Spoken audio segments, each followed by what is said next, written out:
मेरी उम्र 32 साल हो चुकी थी। अब मैं उम्र के उस मोड़ पर थी जहां लड़कियों के रिश्ते आना बंद हो जाते हैं और बालों में चांदी उतर जाए। उसके बाद तो लोग औरत को बेकार समझने लगते हैं। बस मैं भी इसी उम्र में थी। अब मैं किसी भी रिश्ते को स्वीकार करने के बारे में सोच रही थी, पर एक दिन तो हद हो गई। मेरी माँ मेरे पास आई और कहने लगी, बेटी, तुम्हारे लिए एक लड़के का रिश्ता आया है। उम्र में तुमसे सिर्फ 1 साल बड़ा है, लेकिन इससे पहले उसकी 3 बार तलाक हो चुके हैं। उसकी 3 पत्नियां उसे छोड़कर जा चुकी हैं। माँ की बात सुनकर मेरी रीढ़ की हड्डी में भी कपकपी शुरू हो गई थी। मैं सोच भी नहीं सकती थी कि मेरी माँ मेरे लिए ऐसा रिश्ता लेकर आएंगी जिसकी 3 बार शादी हो चुकी है और एक भी पत्नी उसके पास नहीं रुकी। भला जिसकी 3 बार तलाक हुई हो, वह किसी लड़की को खुश कैसे रख सकेगा? उसे तो तलाक देने की आदत पड़ गई होगी। लेकिन फिर मेरी माँ ने अगले ही पल एक अजीब बात कही। तुम पूछोगी नहीं, तलाक होने के पीछे क्या कारण थे? मैं कुछ नहीं बोली, बस अपनी माँ की तरफ देखने लगी। मेरी माँ खुद ही बताने लगी कि बेटा, लड़का एक ही है उसके घर में। ना माँ है ना बहन है, बस एक बूढ़ा बाप है और उसकी उम्र 60 साल है। उस बेचारे ने हमेशा अपने बेटे के लिए अच्छा ही सोचा, लेकिन जब भी कोई लड़की उस घर में आती है और तलाक लेकर चली जाती है तो उस बूढ़े पर तरस आता है, उस बेचारे बुढ़े की। अब जिंदगी कितनी रह गई है, उसका बेटा भी क्या करे?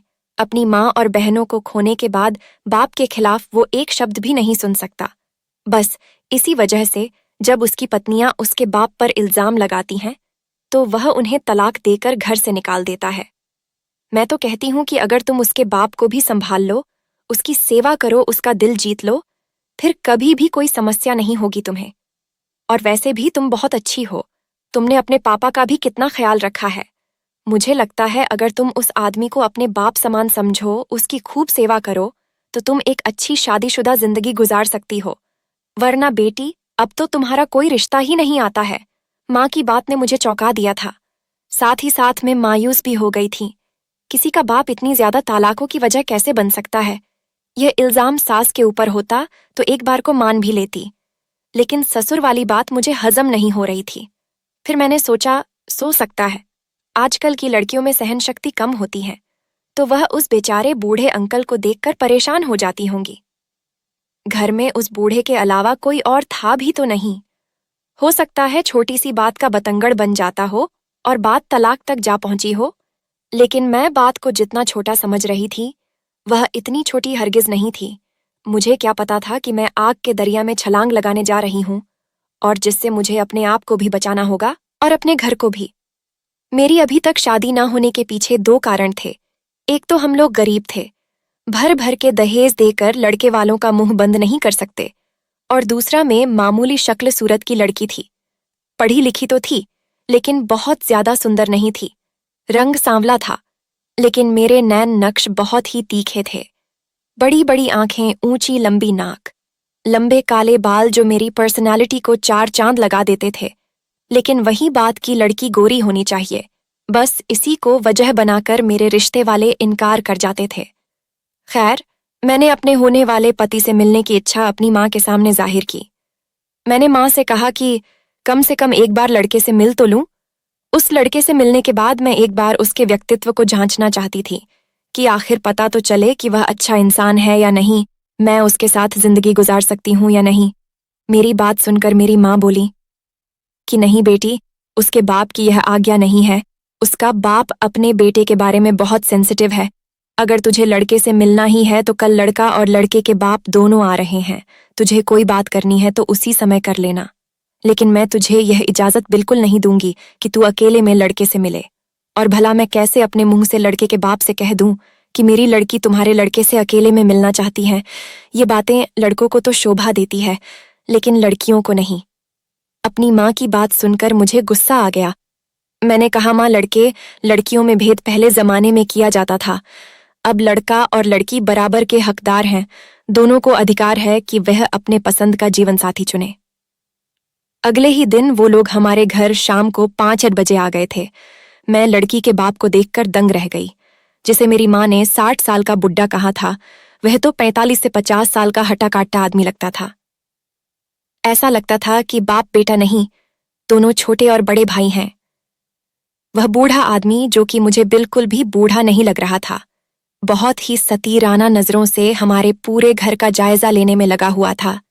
उसका बेटा कम, और वह ज्यादा नजरें घुमा घुमा कर इधर उधर देख रहा था, जैसे कि रिश्ता उसी के साथ हो रहा हो।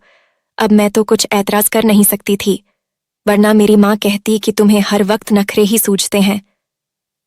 जाते हुए मेरे ससुर ने मेरी गोद में 10,000 रख दिए। मुझे अपने ससुर की यह हरकत बहुत अजीब लगी। मेरे होने वाले ससुर ने मेरे सिर पर हाथ रखा और कहा, आज से तुम हमारी बेटी हुई तो मैं आकर ले जाऊंगा। मेरे बेटे को पत्नी की जरूरत है और मैं भी घर में अकेला बोर होता हूं। वह आदमी बहुत ही सलीके से बात कर रहा था। लगता नहीं था कि कोई उसकी वजह से तलाक ले सकता है। वह भी एक ऐसे इंसान से जो देखने में बहुत ही स्मार्ट हैंडसम था और अमीर भी बहुत था। खैर, मैंने अपनी माँ से कह दिया कि अगर उस बूढ़े ने मेरे साथ कुछ भी बदतमीजी करने की कोशिश की तो मैं चुप नहीं रहूंगी। यह बात आप अपने दिमाग में बैठा लो। मेरी माँ कहने लगी, तुम भी यह बात अपने दिमाग में बिठा लो कि अपने ससुर की इज्जत अपने बाप की तरह करना है। आजकल की लड़कियों की तरह जबान मत चलाना, जो बात बात पर नाराज हो जाती है। बिना किसी ठोस वजह के अगर अपने ससुर से लड़ाई करोगी और घर छोड़कर यहाँ आई तो उस घर के दरवाजे तुम्हारे लिए हमेशा के लिए बंद है। मैंने तुम्हारी परवरिश ऐसी नहीं की। अपनी माँ की इतनी खतरनाक नसीहत सुनकर मेरा दिल कांप गया और माँ की नसीहत सुनकर मैं खामोश हो गई। लेकिन अगले ही दिन मेरी एक दोस्त राधिका ने बताया, जिसे सुनकर मेरे कानों से धुआं निकलने लगा। राधिका कहने लगी, मैं इन लोगों को जानती हूँ। इन लोगों के बारे में जो बातें मशहूर हैं वह अच्छी नहीं है। बाबा, मैंने सुना है कि यह कोई फ्रॉड किस्म के लोग हैं और लड़के का बाप तो बहुत ही अय्याश टाइप का है। मैंने राधिका से पूछा, लेकिन तुमने उन लोगों को कब देखा? कहने लगी, जब वह कल तुम्हारे घर से निकल रहे थे तो उस समय मैं तुम्हारे घर के सामने से गुजर रही थी, तभी मैंने उन्हें देखा। मैं तो उन्हें देखते ही पहचान गई थी कि यह वही लड़का है जो अपनी 3 पत्नियों को तलाक दे चुका है। राधिका की बात सुनकर मुझे बहुत दुख हुआ। मेरा होने वाला पति अपनी 3 तलाक होने की वजह से पहचाना जाता है। राधिका फिर बोली, और मुझे तो यह भी पता है कि तुम्हारे होने वाले पति की तलाक तुम्हारे ससुर की वजह से हुई है। मैं अंदर ही अंदर डर गई। मैंने राधिका से कहा, तुम्हें यह पता है कि मेरे होने वाले पति की 3 बार तलाक क्यों हो चुकी है? राधिका कहने लगी, मैं पता करके बताऊंगी, लेकिन जरूर यह बुड्ढा ठरकी है। जरूर कुछ ऐसी गलत हरकतें करता होगा कि उसकी तीनों बहू तलाक लेकर चली जाती है। वरना तुम खुद सोचो, घर में सिर्फ यह बुड्ढा और उसका बेटा होता है। अपने बेटे की शादी करवाने में लगा हुआ है। हालांकि बुड्ढा बुड्ढा तो लगता ही नहीं, खुद भी जवान लगता है। चाहे तो अपनी शादी भी कर सकता है। उसके भी तो कुछ अरमान होंगे। देखने में अच्छा भला जवान लगता है। राधिका की बात सुनकर मेरे दिमाग में नई उलझन पैदा हो गई थी। जरूर कुछ गड़बड़ है जिसे मेरी माँ मुझसे छुपा रही हैं, और वह मेरे होने वाला ससुर और मेरे होने वाला पति भी जरूर एक दूसरे से कुछ ना कुछ छुपा रहे हैं। ये बातें मैंने अपनी माँ से कहीं तो मेरी माँ कहने लगी, भगवान से डरो लड़कियों, बुढ़ापा तुम पर भी आना है, तुम्हारे माँ बाप पर ही आना है कि बुढ़ापे की वजह से तुम किसी से नफरत करने लगो। हमारे जमाने में आजकल की लड़कियां बहुत ज्यादा समझदार हुआ करती थीं, लेकिन आजकल की लड़कियों के पास तो अक्ल ही नहीं है। छोटी सी बात पर ही अपना घर बिगाड़ कर बैठ जाती हैं। मेरी माँ ने राधिका को भी डांट दिया। जब मेरी माँ चली गई तो राधिका कहने लगी, अच्छा सुन हर्षिता, ऐसा कर, तू अपने पति से ही बात क्यों नहीं कर लेती? सारी बातें शादी से पहले क्लियर हो जाएं तो ज्यादा अच्छा है। अपने पति से कम पूछ तो सही कि उसकी पहले 3 बार तलाक क्यों हो चुकी है। मैंने राधिका को बताया कि मेरी माँ ने इस बारे में साफ मना कर दिया है कि मैं शादी से पहले लड़के से नहीं मिल सकती। राधिका ने कहा, फिर ऐसा कर, शादी की पहली रात ही सब कुछ क्लियर कर लेना। पूरी जिंदगी तुझे उस लड़के के साथ गुजारनी है। अगर कुछ गड़बड़ लगे तो सारे रिश्ते खत्म करके अपने घर चली आना। पूरी जिंदगी उस नर्क में जलने से अच्छा है कि थोड़ी सी बदनामी उठा ले। राधिका की बात सुनकर अब मुझे डर लगने लगा था। अब तो मैं शादी के लिए भी मना नहीं कर सकती थी, क्योंकि कार्ड भी छप चुके थे। वैसे तो बहुत ही छोटा सा फंक्शन होकर शादी हो जाना थी। माँ ने बहुत ही खास रिश्तेदारों को बुलाया था। बहुत ही सादगी से शादी होनी थी। लेकिन खबर तो फिर भी सबको हो गई थी कि हर्षिता की शादी हो रही है, और एक ऐसे इंसान से हो रही है जो अपनी 3 पत्नियों को छोड़ चुका है, वह भी अपने बूढ़े बाप की वजह से। मैं बहुत ज्यादा डरी हुई थी। मैंने भगवान से प्रार्थना किया, हे भगवान, मेरे घर को बचाए रखना, मेरी जिंदगी बर्बाद होने से बचाना। मुझे इतनी सहन शक्ति देना कि मैं अपने पति का दिल जीत सकूं और मेरी तलाक ना हो। मेरी शादी हो गई और मैं अपनी ससुराल चली आई। शादी की पहली रात जब लोकेश मेरे पास आए तो कहने लगे, तुम्हें यहाँ डरने की कोई जरूरत नहीं है, आज से तुम इसे घर की मालकिन हो। तुमसे पहले मैंने 3 लड़कियों को तलाक दिया है, ये बात तो तुम्हें जरूर पता होगी, लेकिन जिस कारण से मैंने उन 3 लड़कियों को तलाक दिया है, मैं चाहूंगा कि वह कारण तुम पैदा ना करो। अपने पति की बात सुनकर मैं डर गई और बोली, आखिर आपने उन 3 लड़कियों को तलाक क्यों दी? मेरी बात सुनकर लोकेश के चेहरे पर दुख उभर आया। कहने लगे, क्योंकि उन तीनों लड़कियों ने मेरे बाप के साथ। इससे आगे लोकेश कुछ बोल ही नहीं पाए। थोड़ी देर बाद बोले, छोड़ो इस बात को। मैंने अपने पति लोकेश से कहा, लेकिन मुझे कम से कम बताओ तो सही कि तुम्हारी तीनों पत्नियां तुम्हें छोड़कर क्यों चली गई थीं? अगर मुझे पहले से सब पता होगा तो मैं सावधान रहूंगी और वह गलती नहीं करूंगी जो तुम्हारी 3 पत्नियों ने की। मेरी बात सुनकर लोकेश बोले, हाँ, बात तो तुम्हारी ठीक है, लेकिन 3 दिन तक मैं तुम्हें कुछ नहीं बताऊंगा। 3 दिन तक मैं तुम्हारे तौर तरीके और तुम्हारा रहन सहन देखना चाहता हूं। मैं हैरान हो गई। मैंने कहा, जी, कैसी बातें कर रहे हो? क्या तुम्हें मुझसे शादी करने की कोई खुशी नहीं? लोकेश बोले, देखो, एक बात हमेशा याद रखना, मुझे हर वक्त गिले शिकवे करने वाली औरतें बिल्कुल पसंद नहीं है। अगर मेरे साथ रहना चाहती हो तो बहुत ही प्यार मोहब्बत से रहो। रोज रोज की झिक मुझे बिल्कुल भी पसंद है। और इंसान जिससे शादी करता है उसे मोहब्बत तो हो ही जाती है। मैं मोहब्बत में विश्वास रखता हूं। तुम मेरी पत्नी हो और मैं तुम्हें पूरी इज्जत और मोहब्बत दूंगा। लेकिन बस एक बात का ध्यान रखना, मेरे पापा पर किसी भी तरह का कोई इल्जाम मत लगाना। मेरे पापा पर उंगली उठाने से पहले अच्छी तरह सोच लेना कि अब से पहले जो 3 लड़कियां मेरी जिंदगी से गई हैं वह इसी वजह से नहीं है कि उन्होंने मेरे पापा पर उंगली उठाई थी। हालांकि वह लड़कियां तुमसे कहीं ज्यादा सुंदर थीं। लोकेश की बात सुनकर मुझे तो कुछ बोला ही नहीं जा रहा था। लोकेश जी, आप कैसी बातें कर रहे हैं? भला शादी की पहली रात ऐसी बातें कौन करता है? मेरे पति मेरे पास बैठे और बोले, तुम्हें डरने की जरूरत नहीं, बस तुम्हें समझा रहा हूं कि होशियार रहना, मेरे पापा की इज्जत करना और पापा के खिलाफ एक शब्द भी मुंह से मत निकालना। तुमसे पहले अपनी तीनों पत्नियों को यह बात मैंने इतनी साफ तौर पर नहीं समझ आई थी, लेकिन मैं तुम्हें बहुत ही साफ तौर पर ही बात समझा रहा हूं कि मैं अपने पापा के खिलाफ कोई शब्द नहीं सुनूंगा। आज तक मेरा घर नहीं बस पाया, लेकिन मुझे इस बात का कोई अफसोस नहीं है। मैं बस अपने पापा को खुश रखना चाहता हूं और तुम भी मेरे पापा को खुश रखना। मेरे पापा बहुत ही सीधे साधे हैं। उनकी सेवा करोगी, उनके साथ अच्छे से रहोगी तो वह तुम्हें बेटी की तरह रखेंगे। एक बात और याद रखना, मेरे पापा के पास इतना पैसा है, इतनी प्रॉपर्टी है, अगर तुम मेरे पापा को खुश रखोगी तो मेरे पापा तुम्हें खुश रखेंगे, तुम्हारे पूरे परिवार को खुश रखेंगे। तुम्हारे पूरे परिवार की गरीबी दूर हो जाएगी। तुम्हारी 7 नस्लें अगर ऐसे ही बैठकर खाएंगे तब भी पैसे खत्म नहीं होंगे। इतना पैसा है मेरे पापा के पास, बस मेरे पापा को खुश रखना। लोकेश की बात अब कुछ कुछ मेरे दिमाग में आने लगी थी। अगर मैं अपने ससुर को खुश रखती, उनकी सेवा करती तो मेरी छोटी बहन भाइयों की जिंदगी भी संवर जाती। मेरे माता पिता जो अब तक छोटी छोटी खुशियों को तरसते रहते थे, उनकी भी जिंदगी में खुशियां बाहर बनकर आ जाती और कोई ज्यादा मुश्किल नहीं था। बस एक काम करना था कि मैंने अपने ससुर को अपने बाप का दर्जा देना था। मैंने लोकेश को विश्वास दिलाया कि मेरी तरफ से आपके पापा को शिकायत का कभी कोई मौका नहीं मिलेगा। मेरी बात सुनकर लोकेश खुश हो गए। उन्होंने मेरी उंगली में हीरे की एक अंगूठी पहना दी। इतने बड़े हीरे की अंगूठी देखकर तो मैं दंग रह गई। लोकेश बोले, हर्षिता, तुम्हें पता है कि मुझे ये अंगूठी किसने लेकर दी है? मैंने ना में सर हिला दिया। तो लोकेश बोले कि मुझे मेरे पापा ने लेकर दी है, कि दुल्हन को पहली रात में पहनाना। इससे पहले भी 3 बार मेरे पापा ने ही अंगूठी लेकर मुझे दी थी, लेकिन तलाक के बाद मैंने वह अंगूठी उन लड़कियों से वापस नहीं ली, बल्कि तलाक के बाद भी उन्हें इतना पैसा दिया कि वह चाहे तो जिंदगी भर आराम से बैठकर खा सकती हैं। हमने आज तक किसी के साथ नाइंसाफी नहीं की है, यह बात हमारा भगवान जानता है। लेकिन हमारे समाज की विडंबना है कि हमारा समाज ऐसे मामलों में औरत का ही साथ देता है, क्योंकि औरतों मासूम और मजलूम होती है। हालांकि मेरी तीनों पत्नियां बिल्कुल भी मासूम नहीं थीं।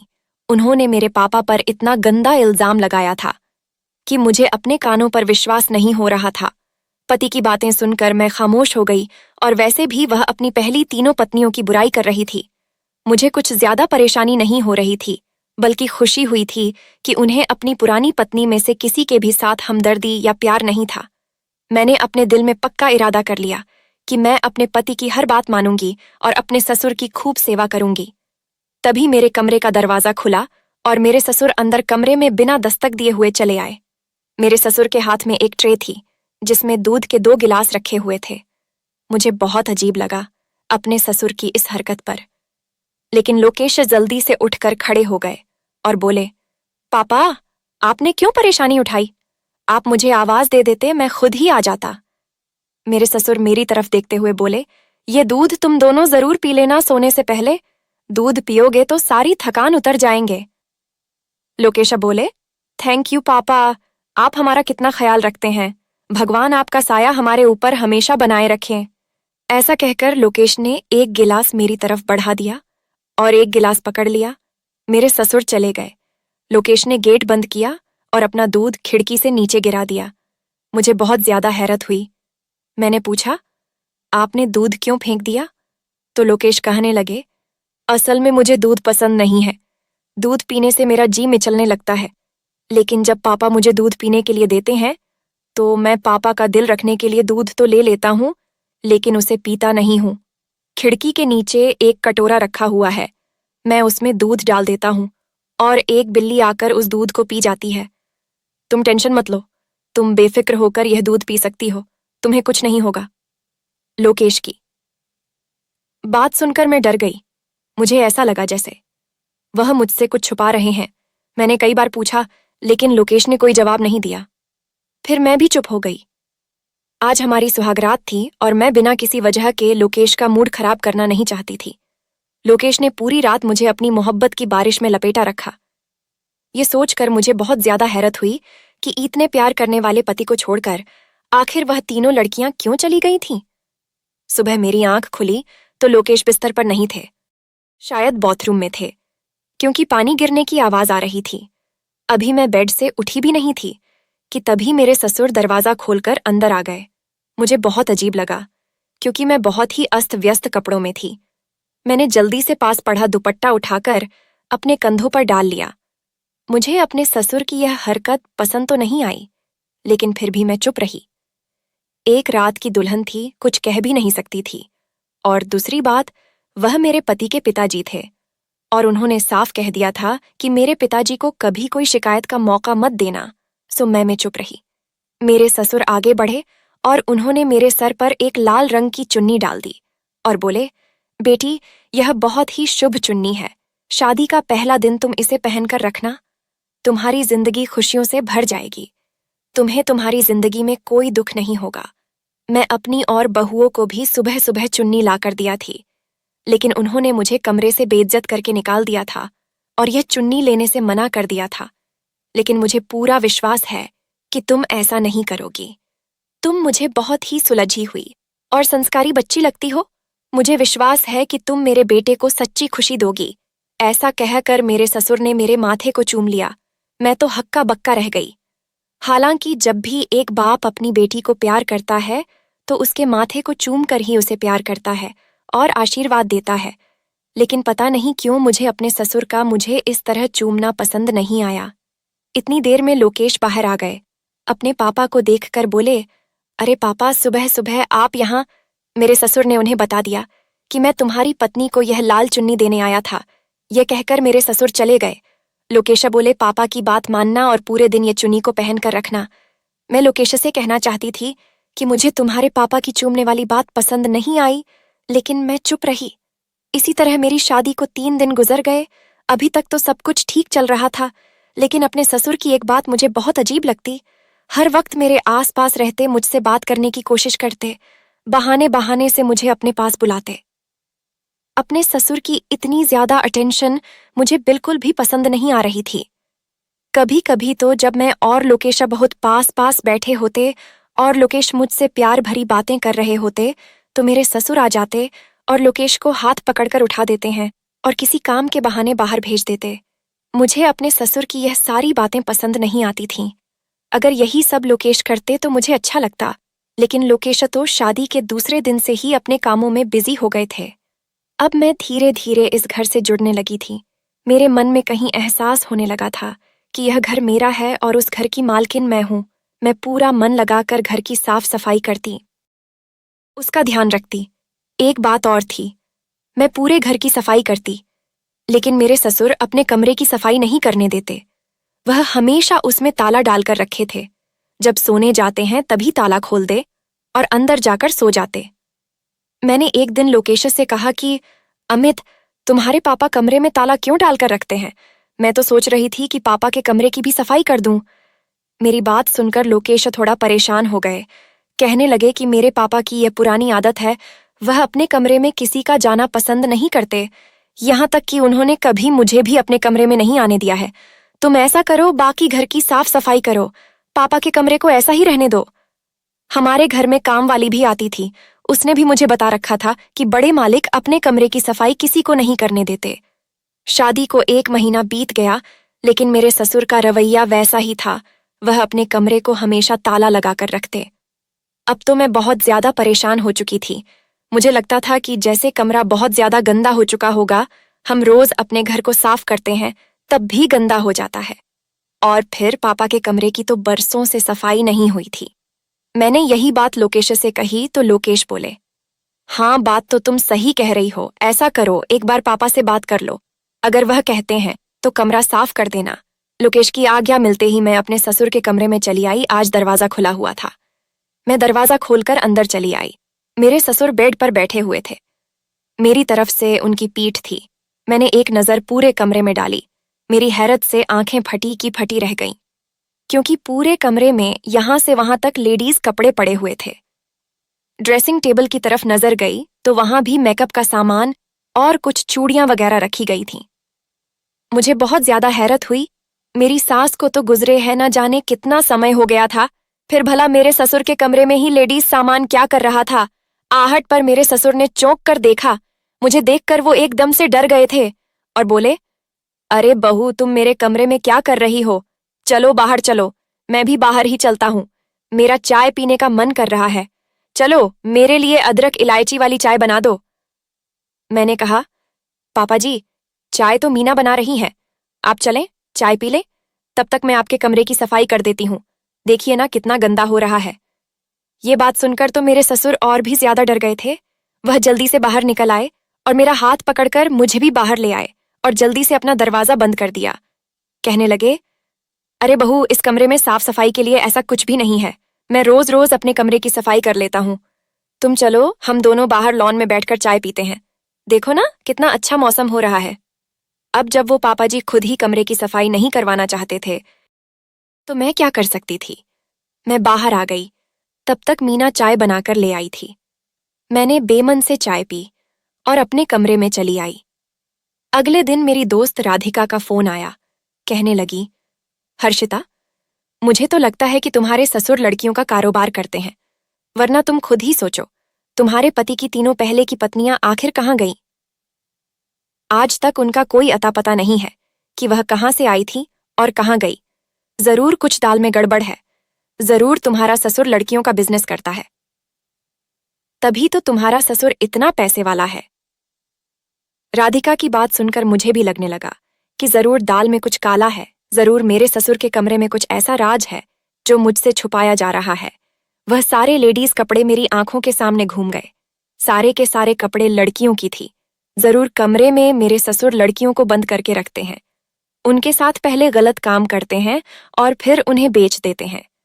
यह ख्याल मेरे दिमाग में आना था कि मेरा पूरा शरीर कांप गया। अगर ऐसा ही था तो फिर मैं इस घर में सुरक्षित नहीं थी। मैंने सोच लिया था कि मैं अपने ससुर की सच्चाई जानकर रहूंगी, और अगर मेरे ससुर कुछ गलत काम करते होंगे तो मैं खुद ही उन्हें पुलिस से अरेस्ट करवाऊंगी। मैं अपने ससुर पर निगाह रखने लगी थी। एक रात जब पानी लेने बाहर आई तो मेरे ससुर के कमरे की लाइट जल रही थी और मेरे ससुर के कमरे से किसी लड़की के रोने की आवाज भी आ रही थी। मेरा दिल धक से रह गया। जरूर मेरे ससुर के कमरे में कोई लड़की है। मैं जल्दी से अपने ससुर के कमरे के पास गई। अंदर झांककर देखा तो मुझे कुछ भी नजर नहीं आ रहा था। लड़की के रोने की आवाज भी अब बंद हो चुकी थी। दरवाजे पर दस्तक देने वाली थी, लेकिन मैंने खुद को रोक लिया। मैंने सोचा कि कहीं मेरे ससुर गुस्सा ना हो जाए और कहीं वह मेरी लोकेश से शिकायत ना लगा दे। कितनी रात को मैं उन्हें तंग कर रही हूँ। बहुत देर तक मैं कान लगाकर सुनती रही कि लड़की की आवाज दोबारा आती है या नहीं, लेकिन अब लड़की की आवाज नहीं आ रही थी। मेरे ससुर ने भी अब कमरे की लाइट बंद कर ली थी। मैं भी अपने कमरे में आ गई। पूरी रात मुझे सुकून से नींद नहीं आई। लोकेश से भी कुछ कह नहीं सकती थी, वरना लोकेश कहते कि तुम भी दूसरी लड़कियों की तरह मेरे पापा पर इल्जाम लगाने लगी।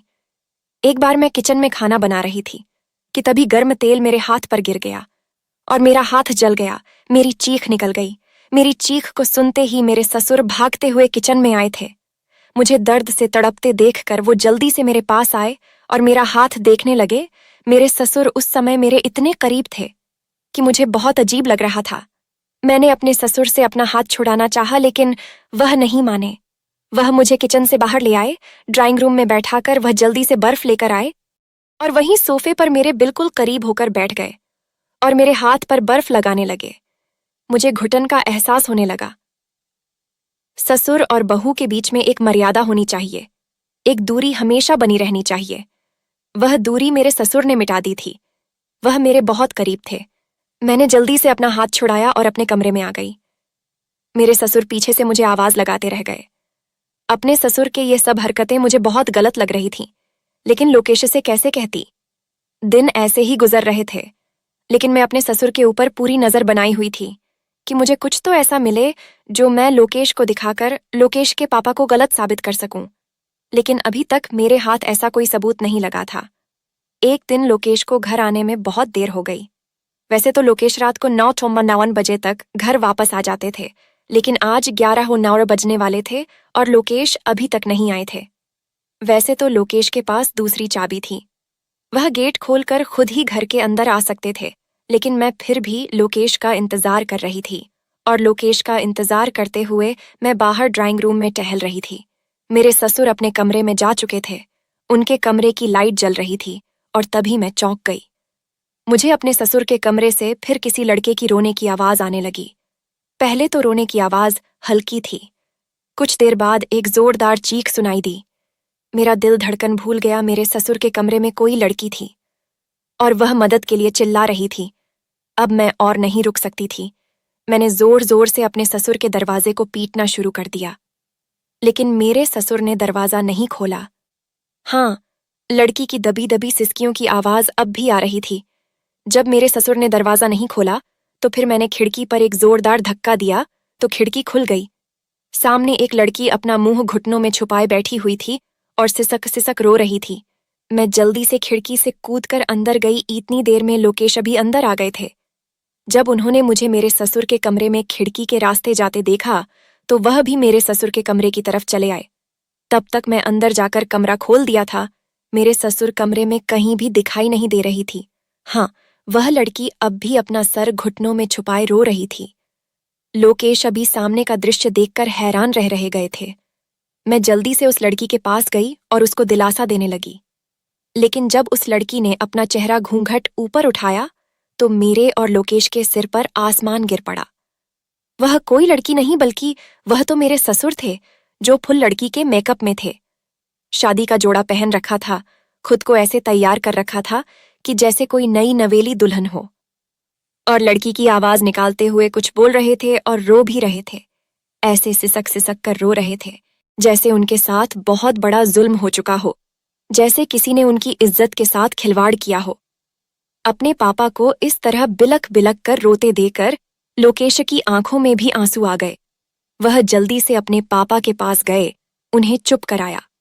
इतनी देर में मेरे ससुर बेहोश हो चुके थे। लोकेश जल्दी से उन्हें लेकर हॉस्पिटल गए। डॉक्टरों ने बताया कि उनकी दिमागी हालत ठीक नहीं है, किसी बात का बहुत ज्यादा स्ट्रेस लेते हैं।